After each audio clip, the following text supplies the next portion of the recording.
Hello everyone, very warm welcome to Gurmantra Academy. I hope you guys are doing well and fine.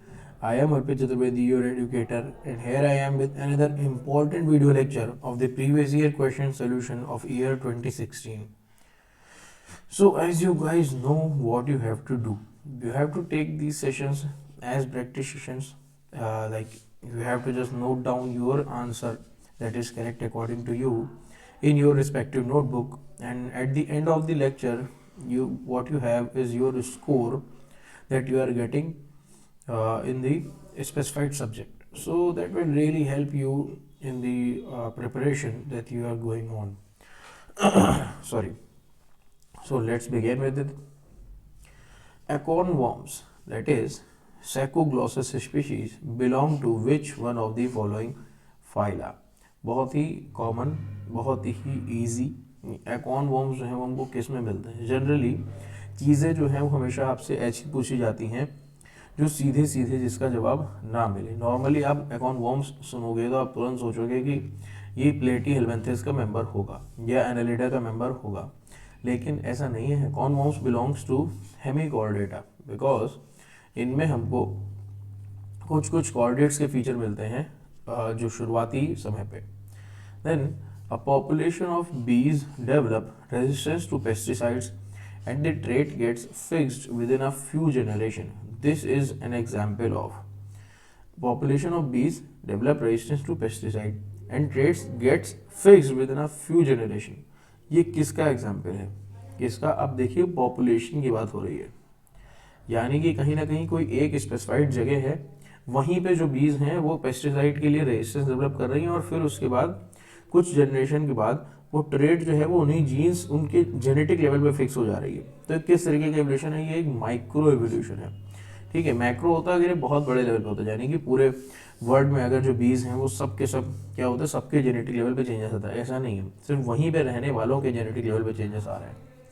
The nature of polymorphic DNA fragment use for mapping is, अगर polymorphic DNA fragment है तो जो कि mapping के लिए use हो रहा है, तो उसका नेचर कैसा होगा? डोमिनेंट, पार्शियल डोमिनेंट, को dominant, recessive. Okay, so basically अगर पॉलीमॉर्फिक डीएनए फ्रेगमेंट यूज हो रहा है तो नेचर वुड बी को dominant. The sex of Drosophila melanogaster which has 4 copies of X chromosome and 4 set of autosome will be। Direct आपको पता है कि ड्रोसोफिला में क्या होता है, जो हमारा ऑटोसोम्स टू सेक्स क्रोमोसोम का जो रेशियो होता है वो ये डिटरमाइन करता है कि मेल होगा, फीमेल होगा, या हमको मतलब हर्माफ्रोडाइट देखने को मिलेगा, किस तरीके से डेवलपमेंट देखने को मिलेगा, मेटा फीमेल देखने को मिलेगा। तो बेसिकली यहाँ पे अगर x यानी कि जो रेशियो है वो अगर बराबर होता है, यानी कि 4 कॉपीज x के हैं, 4 कॉपीज ऑटोसोम के हैं, तो मेटा फीमेल होगा, है ना। x ज़्यादा हो जाएगा तो फीमेल हो जाएगा। Okay, then which one of the following cations are found in higher concentration in extracellular fluid as compare to intracellular fluid in animals. बहुत ही सिंपल क्वेश्चन है, आपसे बस ये पूछा जा रहा है कि इनमें से ऐसे कौन से कैटायंस जो कि ईसीएम में, एक्स्ट्रा सेलुलर फ्लूइड में ज़्यादा मिलते हैं बजाय सेल के अंदर होने के। ओके, तो Na+ और Ca2+, ये दो ऐसे कैटायंस हैं जो कि हमको सेल के अंदर कम मिलते हैं, एक्स्ट्रा सेलुलर फ्लूइड में ज़्यादा मिलते हैं। सेल के अंदर हमको K+ ज़्यादा मिलता है। ठीक है,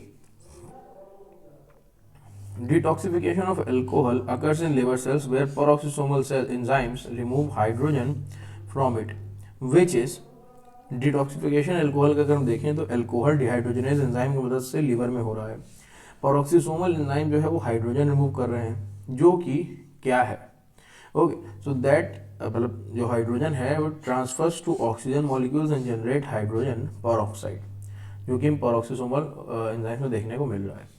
When cells are treated with cyanide, which one of the following organelles will have the highest level of cyanide inside? अगर हम सेल के अंदर साइनाइड मतलब सेल को साइनाइड से ट्रीट कर दें तो इनमें से कौन से ऑर्गेनल में साइनाइड की कंसंट्रेशन सबसे ज़्यादा देखने को मिलेगी? जाहिर सी बात है, साइनाइड करती क्या है? साइनाइड इलेक्ट्रॉन ट्रांसपोर्ट चेन को इनहिबिट कर देती है, ठीक है, और अल्टीमेटली एटीपी के प्रोडक्शन को बंद कर देती है। कहाँ होता है ये एटीपी प्रोडक्शन? कहाँ चलती है इलेक्ट्रॉन ट्रांसपोर्ट चेन? माइटोकॉन्ड्रिया में। सबसे ज़्यादा कंसंट्रेशन कहाँ मिलेगी? माइटोकॉन्ड्रिया में। Then toxoplasmosis in humans is caused by Toxoplasma gondii, an obligate intracellular parasite with two different life cycles, sexual and asexual. The sexual cycle occurs in which one of the following definite host. तो sexual cycle जो हमको toxoplasma gondii की पूछी गई है वो किस host में चलती है बेसिकली? तो वो कैट में चलती है इसकी। Okay, then Which one of the following is often life-threatening systemic inflammatory response? इनमें से कौन सा एक लाइफ थ्रेटनिंग इन्फ्लेमेटरी रिस्पॉन्स हो सकता है, यानी कि एक ऐसा एलर्जिक रिस्पॉन्स जिससे जान भी जा सकती हो? ओके, तो that is septic shock. Septic shock होता है तो वो आपके लिए लाइफ थ्रेटनिंग हो सकता है। पहले वो एरिया कट किया जाता है, फिर लाइफ थ्रेटनिंग भी वो हो सकता है अगर आपके मतलब नर्व्स तक पहुंच जाए तो। During the gastrulation stage of amphibian development, ectoderm formation takes place by the expansion of epithelial cell sheet over mesodermal cells. This type of movement कुछ नहीं, आपसे नॉर्मल ये वाला पूछा गया, यहाँ से निकले सेल्स और इस तरीके से मेसोडर्म के ऊपर चारों तरफ से छा गए। ठीक है, इसको पूरी तरीके से कवर कर लिया ऊपर से। तो ये कौन सा मूवमेंट है? ठीक है, ये मूवमेंट से बहुत क्वेश्चन आते हैं। तो दिस इज एपीबोली। ठीक है, epiboly movement. Then in a population, 600 individuals have MM blood group, 300 have MN blood group, and 100 have NN blood group. What will be the frequencies of M and NLs in this population? Directly आपको सब कुछ दिया हुआ है, आपको simple formula लगाना है। अगर हम M की फ्रीक्वेंसी देखें तो that would be 2 into 600 into 300 divided by 2 into 1000, क्योंकि 1000 टोटल पॉपुलेशन है, एंड दैट वुड बिकम 0.75। ऐसे ही n के लिए हम फॉर्मूला डायरेक्ट यूज करेंगे, 2 into 100 into 300 divided by 2 into 1000, that would be 0.25. So the correct option would be A. Then the molecule hexanoic acid, lysine, histidine, glucose each contains 6 carbon units but have completely different properties due to presence of different functional groups. जाहिर सी बात है, हेक्सेनोइक acid अलग है, lysine अलग है, histidine अलग है, glucose अलग है। Which one of these molecules have high calorific values? सबसे ज़्यादा कैलोरिफिक वैल्यूज हमको इसमें किस में देखने को मिलेंगी? So that goes with hexanoic acid. Hexanoic acid में हमको सबसे हाई कैलोरिफिक वैल्यू देखने को मिलेगी। Then the primary function of polysaccharides attached to glycoproteins in animal cell membrane is to. अगर हम देखें जो पॉलीसैकेराइड हैं जो कि ग्लाइकोप्रोटीन्स में अटैच होते हैं प्लाज्मा मेम्ब्रेन में, हमारे एनिमल सेल्स में, उनका फंक्शन क्या होता है? तो हमने इसके बारे में पढ़ रखा है। हमें पता है कि जो ग्लाइकोल प्रोटीन्स हैं उनमें जो पॉलीसैकेराइड वाला पार्ट है वो major function cell to cell recognition में परफॉर्म करता है कि किस तरीके से सेल जो है कौन से रिसेप्टर को शो कर रहा है, कौन सी चीज़ें हैं उस सेल के अंदर। जैसे कि हमारा ब्लड ग्रुप है ए बी, जो हमारा ए बी, ये भी हम इसी से डिटरमाइन करते हैं कि किस तरीके का पॉलीसैकेराइड सरफेस पे प्रेजेंट है। तो सेल सेल रिकॉग्निशन में काफ़ी काम करता है। Then, which one of the following mechanisms is used to coordinate the expression of multiple related genes in eukaryotic cells? Which one of the following mechanism is used to coordinate expression of multiple related genes in eukaryotic cells? Multiple related genes जो हैं उनको coordinate करने के लिए कौन सा mechanism इनमें से use किया जाता है? So basically, genes are organized into clusters with local chromatin structure influencing the expression of all clustered genes at once. ठीक है, अगर मल्टीपल रिलेटेड जीन्स हैं तो उनको एक साथ क्लस्टर में रखा जाता है और लोकल क्रोमैटिक स्ट्रक्चर को इन्फ्लुएंस करके उनके एक्सप्रेशन को कंट्रोल किया जाता है कि कब बढ़ाना है और कब कम करना है। In an experiment involve development of 64 cell stage sea urchin, an isolated animal hemisphere was combined with isolated micromeres. Which one of the following will be resulting structure? एक सी अर्चिन लिया है, उसके 64 सेल स्टेज से हमने development देखी और isolated hemisphere को हम उसको मतलब मिक्स कर रहे हैं उसके साथ, किसके साथ? माइक्रोमेयर्स के साथ, छोटे छोटे जो सेल्स हैं। तो हमको ऐसा क्या देखने को मिल रहा है? तो बेसिकली जो हमारा रिकॉग्नाइजेबल हमको प्लूटियस लार्वा वहाँ पे देखने को मिलेगा। Then glycoprotein hormones HCG, human chorionic gonadotropin, and ECG are synthesized in women's and mares respectively. Okay, humans में हमको ह्यूमन वुमेन मतलब जो विमेंस हैं उसमें हमको देखने मिलता है HCG और ECG में देखने मिलता है मेयर्स में.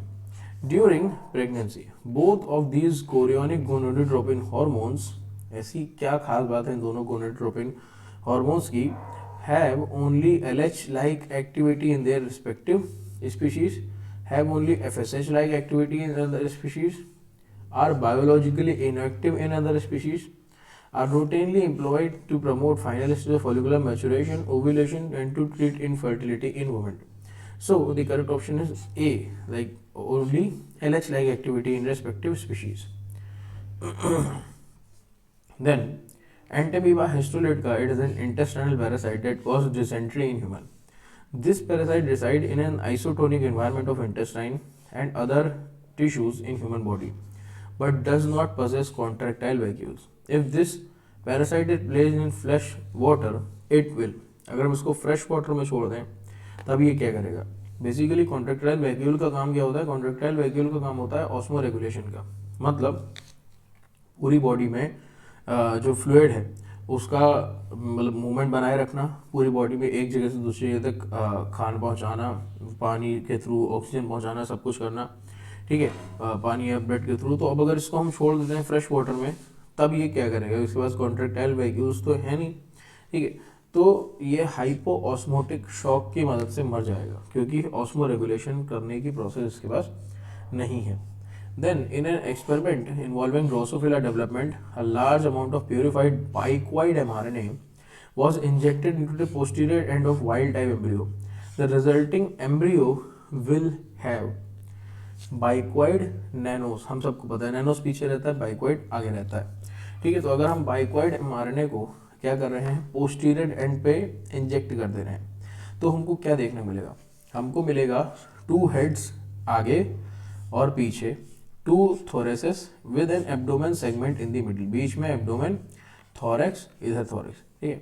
तो head, thorax, abdomen, thorax, head, ठीक है. इस तरीके का हमको देखने को मिलेगा डेवलपमेंट ड्रोसोफिला का. The migratory desert locust, Cysticeria gregaria, exists in 2 mutually exclusive forms: a short-winged, uniformly colored solitary insect, and a long-winged, bright-colored gregarious moth. These phenotypes depend on crowding. So such phenotypic plasticity is called. किस तरीके की phenotypic plasticity है हमारी ये, तो that is polyphenism.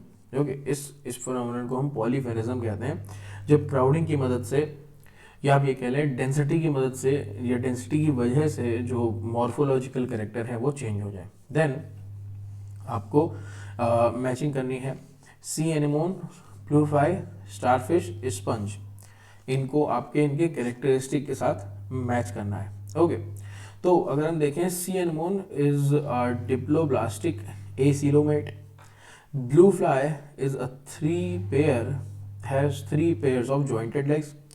Starfish लगती fish है लेकिन होती नहीं है, ठीक है. सो इसके पास ट्यूब फीट होते हैं. And sponge have collar cells. Okay, so the correct option would be C. So that is all for this. I hope you guys find it helpful. Do let us know. Join the YouTube channel Guru Mantra and join the Telegram channel Guru Mantra for a discussion. We'll meet you in the next class. Thank you so much.